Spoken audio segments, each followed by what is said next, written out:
दरलिंगाची यात्रा सलामतप्रमाणे यावर्षी 18 मे 2024 दुपारी 4 ला सुरू झालेले ऐतिहासिक मैदान पंढरपूर तालुक्यामध्ये मगरवाडी गाव आणि दरलिंग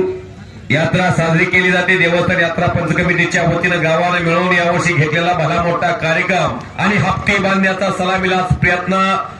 महेंद्र गायकवाड ज्युनियर नॅशनलचा भारतातला नंबर 1 चा पैलवान आणि जगातला नंबर 2 चा पैलवान कब्जा घेऊन घुटना डावा